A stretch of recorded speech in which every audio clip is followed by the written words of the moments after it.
Hey guys, welcome to how to paint Flames of War. I'm going to do a few of these tutorials, I think, simply because I just enjoy Flames of War immensely. But as I said, I'm going to show you how to do the winter scheme on the T-34 Russian tank. First off, what I did was I primed the model white.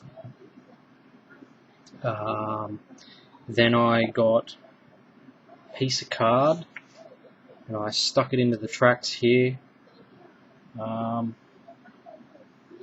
Let's see if I can show you. I'll show you with a pink post-it. Say this was a piece of card. Pretty much, I popped this into the track, down into the groove, like this, and spray painted the track black. Now that's just easier, as I explained in one of my other videos. It's easier to do the inside of the wheels here. Let's see if I can get it.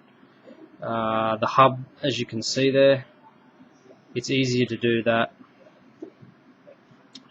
white and green than it is to try and paint the little black track boot that goes around the outside of the track guide.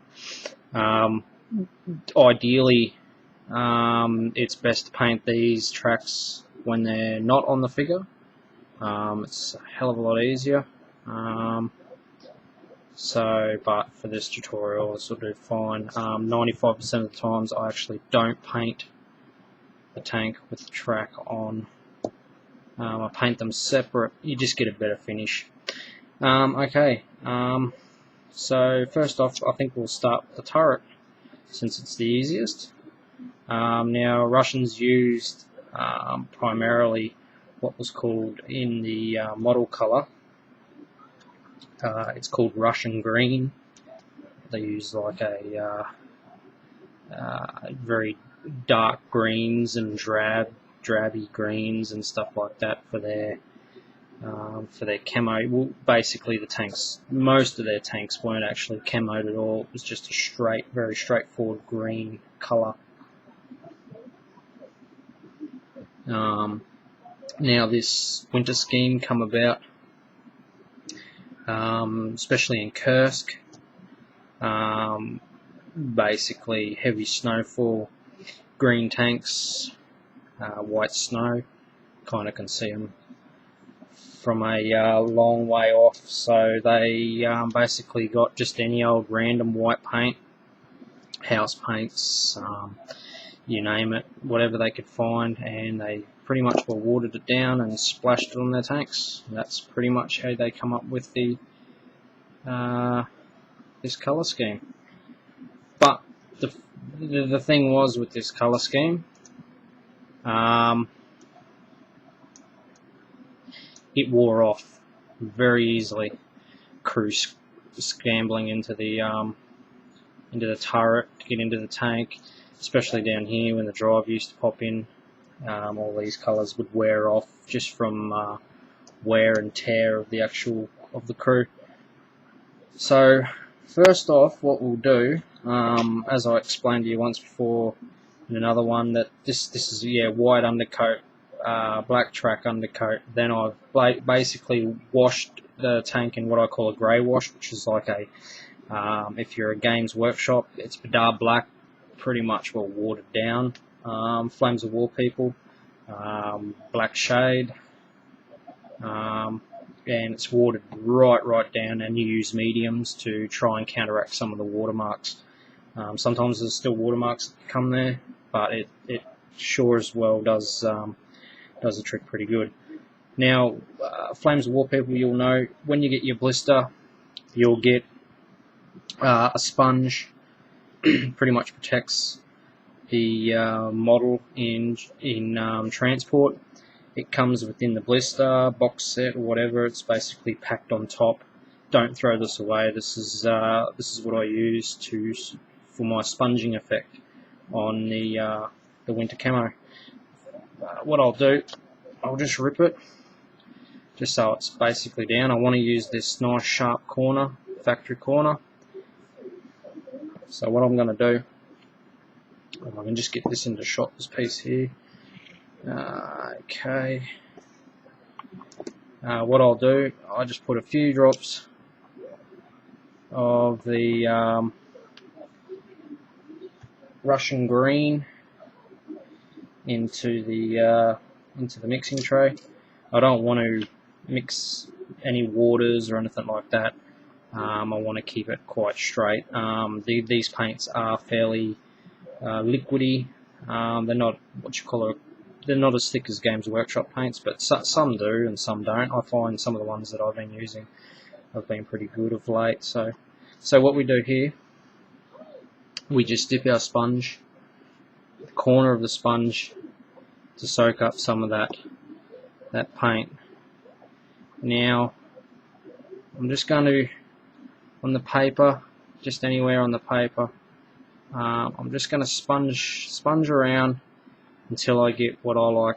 It's almost like a dry brush, but in sponging form. As you can see, the outside here is starting to feather out really smoothly, and the inside's quite dark. Now we paint the inside later with leaving this here to get a full effect, but I will show you that later. With the turret now, you want to look for the points on where you would think that the driver or whatever, the crew of the vehicle, would be scrambling up into, where's going to get rubbed more than others, and stuff like that. So you sort of got to think a little bit ahead for realism. Now I'm going to hit all these raised areas, and some of the bits around here, especially the gun barrel and especially up around the hatch. So I'll start on the hatch. Now, if you can see, it's just a gentle, you just want to very gently hit the edge, like so. That's it. I want to hit this edge here. You want to actually hit the edge of the figure, allowing the lighter bits of the sponge that hit the tank to feather out, as you can see here, and give you that feather look. So I'm going to go ahead now and just sponge around the turret.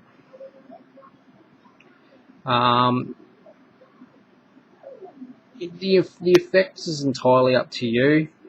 You can go for a more heavy effect. I mean, there's no right or wrong in this, because all these tanks are in different stages of weathering, simply because of where they were, how they were worn, what crew were scrambling where. So there is no right or wrong way of doing it. But in saying that, you definitely want to get a more sharp contrast on the raised edges, as opposed to like the flat turret areas here, like the flatter surfaces. So I'm going to do this one as quite a heavy, camo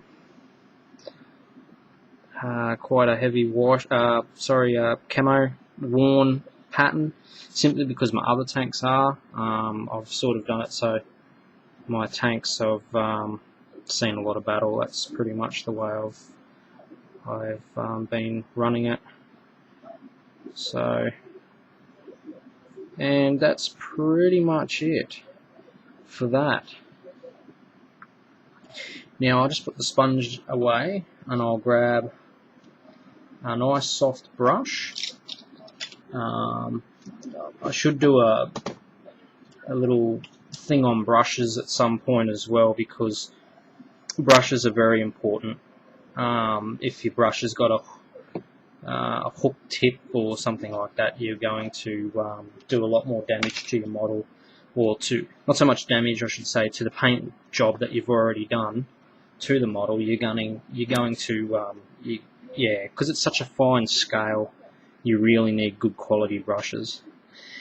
This brush here is a This is a flat. It's a sable. Fucks me what the size is.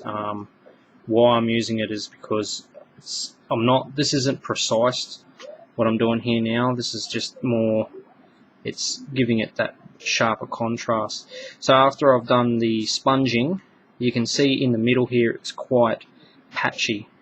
So what I'm going to do, you just get this brush and you paint down the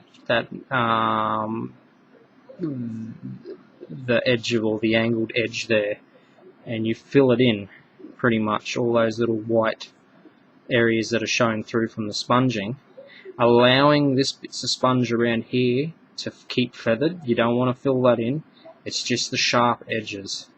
You want to fill those sharp edges in, and as I said, what that's doing is just giving it that full effect.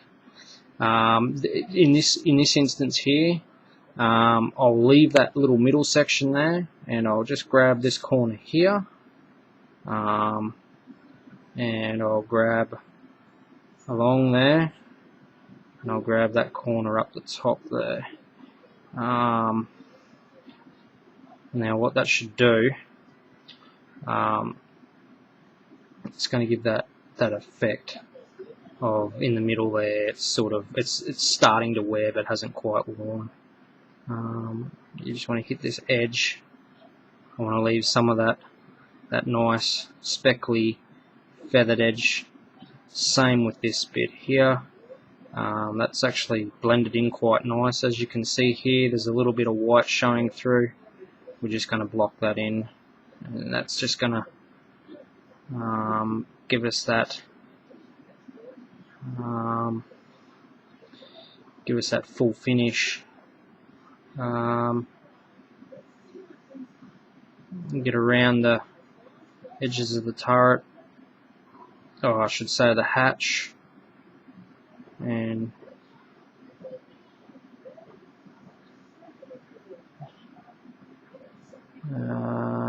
that bit there.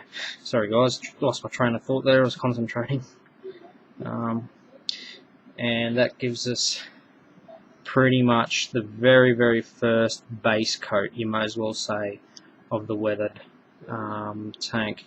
As you can see, it's starting to look like the actual white is now on top of the green instead of the green going on top of the white. Just sort of simply just blocking that sponged finish back into the tank. It's as simple as that.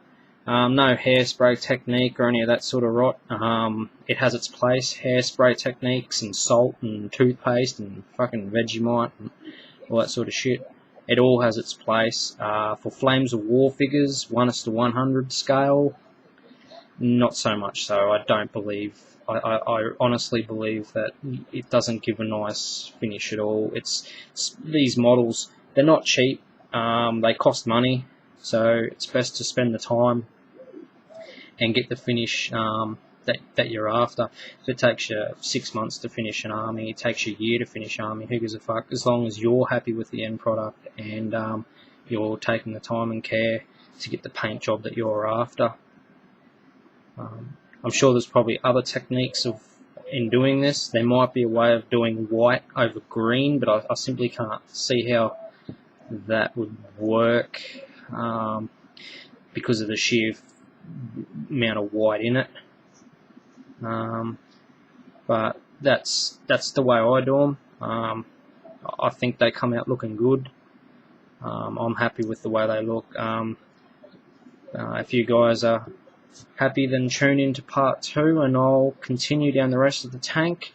We'll do the rest of the tank, then I'll go back over and show you some more worn and damaged areas and stuff like that, and how to get different techniques, and then we'll start mucking with some powders and stuff like that, and start filling in the stowage as well.